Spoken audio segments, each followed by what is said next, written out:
The young reptilian humanoid named Flex woke up very slowly, the sedative still flowing through his body.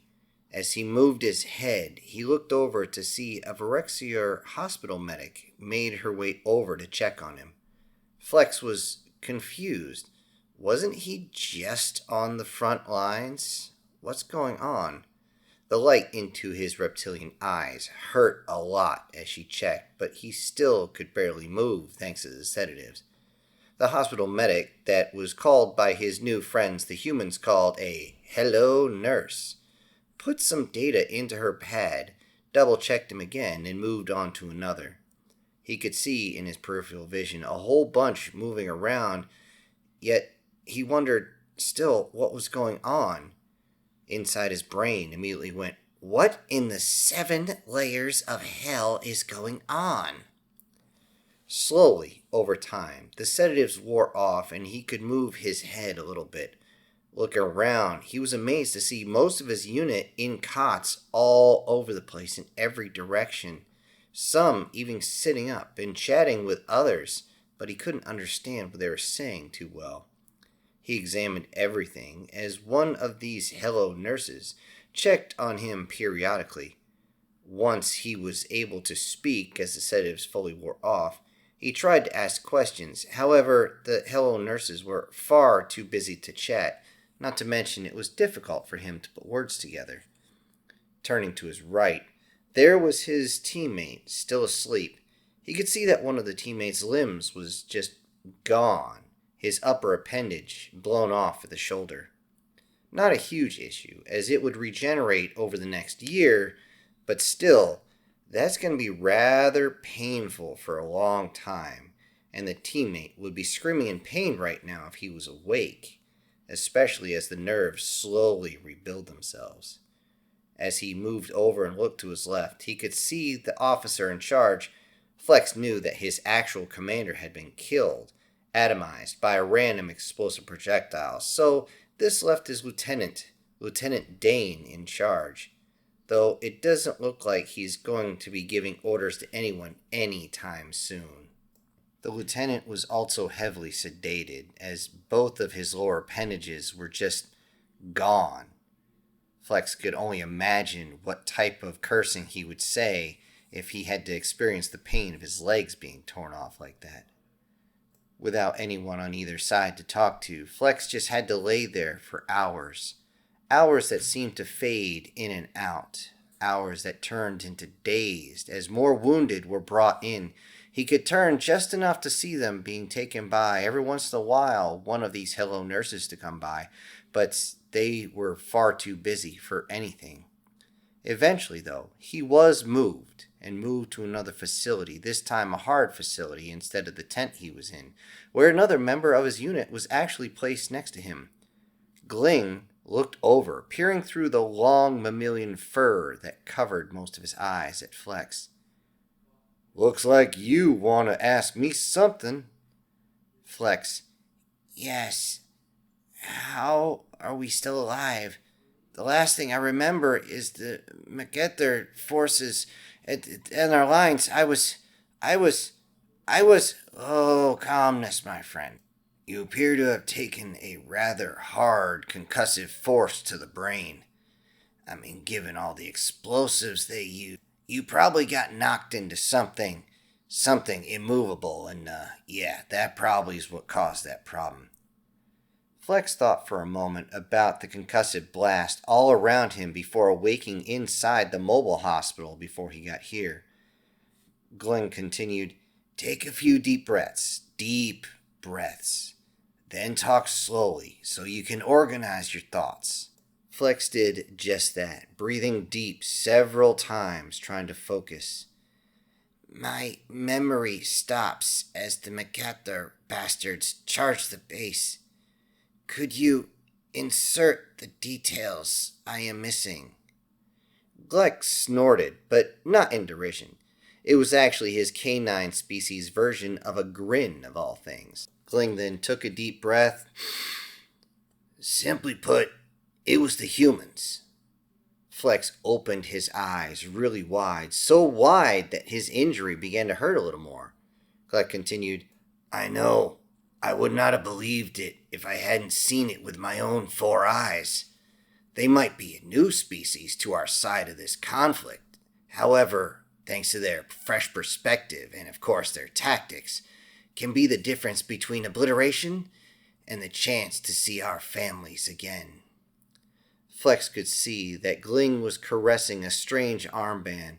Flex did not even need to ask what was inside, as he already knew that this species always carries this armband with images, letters, and such things from families that they have back home.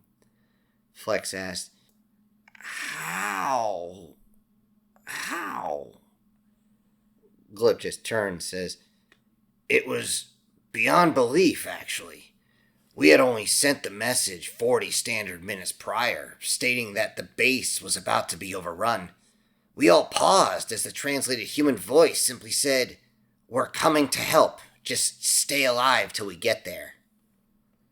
Gling then seemed to shake his head and his body. If translated, it turns into basically a human shrug. He continues with, We decided to hold out against those cowardly McCatters and make their victory taste as bitter as defeat. Gling then raised his eyes and opened them wide, taking a deep breath before continuing. I believe we would run out of ammunition, power packs before any assistance would arrive. After all, humans were on the other side of the continent. What could they do? And the enemies were closing in, and we suddenly heard these strange sounds. The humans had not just arrived, but they had actually arrived ready to fight. First, it was these giant strange pods that just came crashing into the enemy formation. We looked and saw that one of their ships had just done a flyby very quick, but it was taking all sorts of fire. I couldn't sit there. Then these pods that we just watched, they began to start spraying some sort of smoke. It was coming out in such force that we were like, is this a chemical weapon? But no, this was just to obscure the vision. And then it started spraying flaming plasma all over the place in every direction. I can still hear the pitiful screams of those worthless McGathers, as both horrifying and delightful as it was, knowing that they were the ones at the receiving end. Once those pods were done spraying fire, we thought they would just sit there. We were wrong. They exploded, and they just started spraying this cacophony of concussions, causing metal balls to spray out in all directions, causing massive casualties and confusion everywhere. That is when we realized humans weren't done yet. That was when the next rounds of pods arrived. They simply dropped down. These ones much more stout, wider. Something was off about these. They came in that they weren't coming in nearly as fast. We thought for sure these would just explode again, as everyone simply ducked for cover, making sure they didn't get caught up in the smoke or the fire or those balls. Then suddenly, the sides burst. All 4 panels just flying, this huge piece of metal crashing into anything in its path. And then out stepped the humans. They walked out in heavy armor, covering their entire being with defensive armor and more weapons than they have appendages. I remember thinking, this is beyond rational thinking. Why would they send such heavy equipment to just this random post like this? They then laid waste to everything in their way. Even what seemed like automated attachments attached to their shoulders seemed to pepper ballistic ammunition everywhere. They also have guided projectiles, heavy cannons that they seemed to extend, and they fired all this into the enemy. That is when the McCatters did what they do best. Run with their tails or tendrils between their legs, like true cowards they are. And I'll bet they're probably gonna even have the scroats to claim it was the best interest of the war or best interest of the battle to run. Did they run? Flex asked. All the way off the planet. Flex tried to smile at that point, but he was also too awestruck. And then something came to mind. How were you hurt if you saw this whole thing? Oh, me? A human metal ball into the torso. Guess I should have ducked.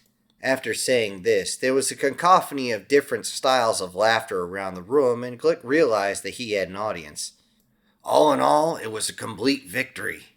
Well, as victory as best it can with all of us stuck in here waiting for our wounds to stitch up. However, we did learn 2 things about those newcomers, humans. What is that?